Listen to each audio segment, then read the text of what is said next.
Hello guys, ayan, pagkukuring naman yung ating pag-usapan. So sa pagkukuring, kailangan natin itong i-scan muna kasi siyempre may mga bakal yung slab bago natin butasin. Pero siyempre kahit in-scan na natin yan, hindi natin may iwasan na may tatamaan yan ng mga electrical na nakapalaman sa slab, sa semento. Ang pinakang ano talaga niyan pag i-scan yung mga bakal. Kasi may siyempre yung slab, may mga bakal yan. Pagkatapos natin i-coring yan, doon na natin ilalagay yung mga tubo, yung mga drain.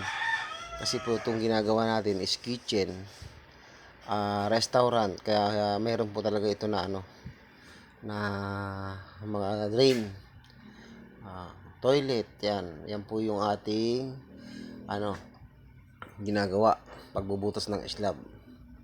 So yan guys, ang pambutas nila, coring machine. Ayan.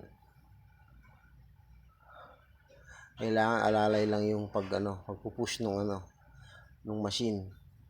Kasi siyempre matigas yan eh. May tendency na masira yung machine pagka pepersay natin yan. Tapos dapat may nakaalalay na tubig. Ayan guys, tuloy-tuloy lang yung So hintayin lang natin siyang mabutas. Ayan, bali sa ginagawa namin ngayon, meron siyang 27 na butas na dadaanan ng mga pipe.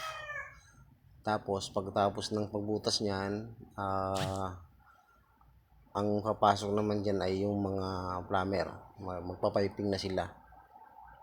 After nila mag-piping, yan, iwa-waterproofing na namin yan.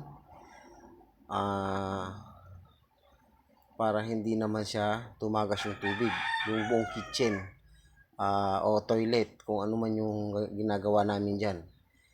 Iwa-watertight namin yan para hindi tumulo ang tubig, lalo na pagka mayroong tenant sa ilalim, may mga iba pang store.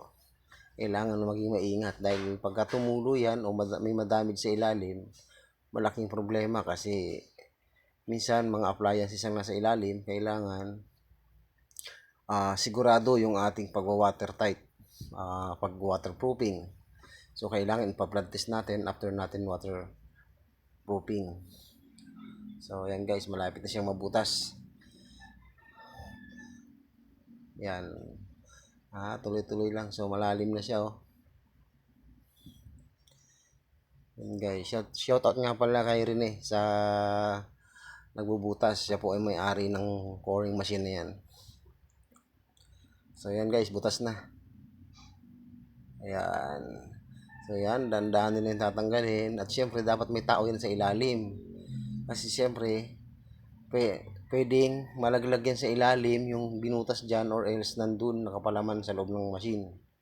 Ayan, yan guys, pagka nabutas na, nilalagay na namin yung mga tubo. Yan, tapos lalagyan namin yan ng epoxy. Yan guys, ayan yung naka watertight.